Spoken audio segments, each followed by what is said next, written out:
Assalamualaikum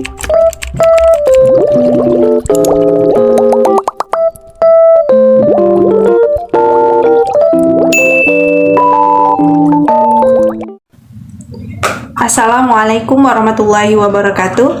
Hello everyone, my name is Ika Fitriani. I'm from Class 4E English Education Department of Sultan Syarif Qasim Islamic University Riau. Well, in this video, I will explain about the material, curriculum, instruction, and media.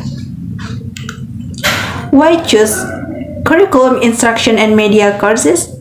I think that maybe there are several things that make me feel important to take the curriculum, instructions, media course. Maybe one of the reasons is so that I can understand how to use learning media in the teaching and learning process, such as delivering subject matter or helping students to understand the subject matter and also facilitating students in learning activities. And then, definitions of curriculum. In education, the definitions of curriculum is broadly defined as the totality of students' experiences that occur in the educational process. And the next, definitions of instructions. That the definitions of instructions is the actions of educating, giving the steps that must be followed or in order. So, definitions of media.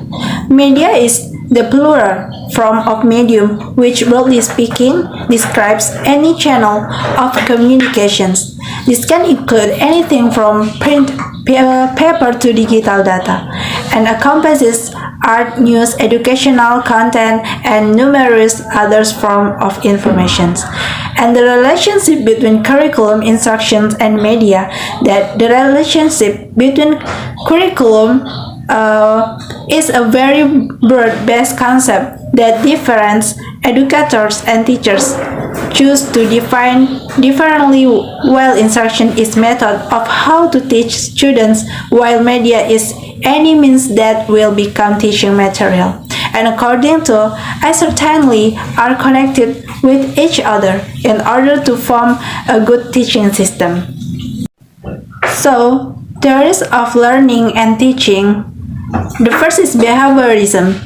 Behaviorism is only concerned with observable stimulus-response behavior as they can be studied in a systematic and observable manner, and applications. Learning is based on a system of routines that drill and information into a student's memory bank, as well as positive feedback from teachers and an educational institution itself. If students do anything excellent job, that receive positive reinforcement and are signal for recognitions. And the second, cognitive and affective theory. Cognitive refers to knowledge and intellectual skills related to learning materials, and affective refers to emotional involvement and then feelings and attitudes of the learning material. The next is social constructivist theory.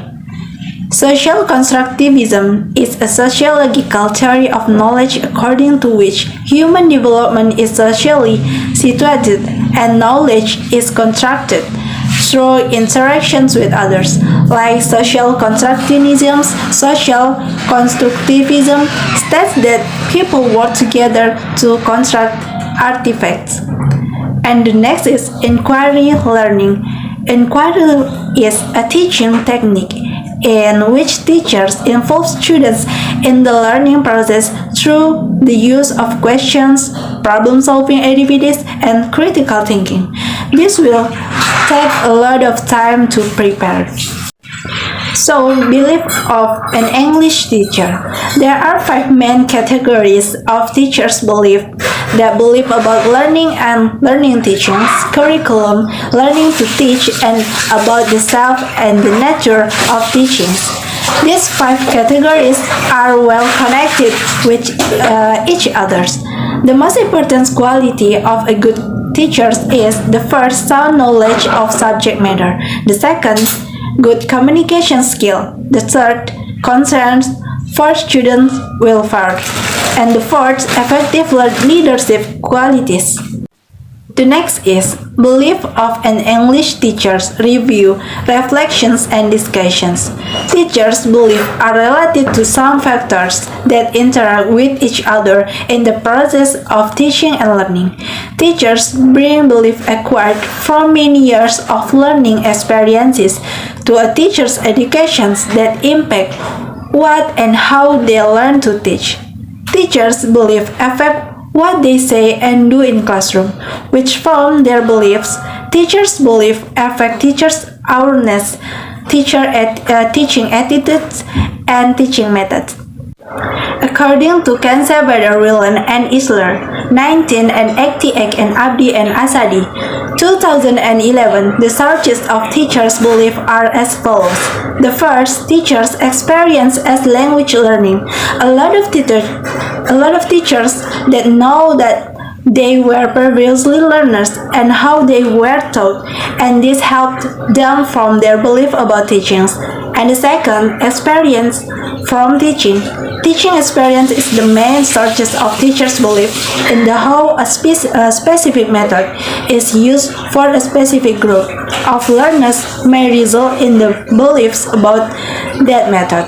And the third, teachers' personality. Some teachers prefer a particular method because it corresponds to the characters. And the fourth, education-based or research-based principles. Teachers can get their belief from learning principles of second language acquisitions, research educations, and or schools of thought like psychology. And here, we're talking about transitions and teaching and learning and its impact on curriculum instructions and media. There are essentials three types of transitions: the entering class and taking a seat, switching from one academic activity to another, and exiting class. And just like any academic procedure, transitions are taught through explicit explanations, clear models, rehearsals, and review. And the transitions learning and development statement, often referred to as the TLDS, summarizes a child's learning and development, identifies their approaches to learning and their interests, indicates how the child can be supported to continue the learning.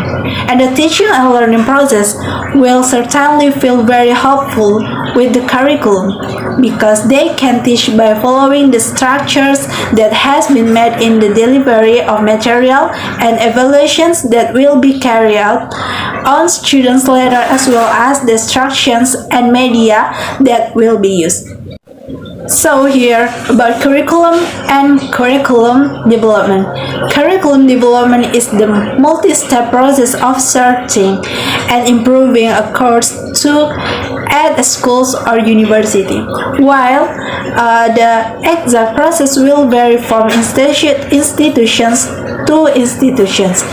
The broad framework include the stage of analysis, building, implementations, and evaluations. And the last is, ideally, the curriculum development process should be one of continuous improvement rather than a linear or stagnant approaches. Plans for the institutions should be frequently reviewed, revised, and updated as new and different needs arise. Generally, that step to curriculum development will fall into a raw framework that mirrors many institutional design approaches. Each process looks something like this, and the first analysis, the second designs, the third selection, the fourth formations, and the last review. Okay, maybe that's all from me.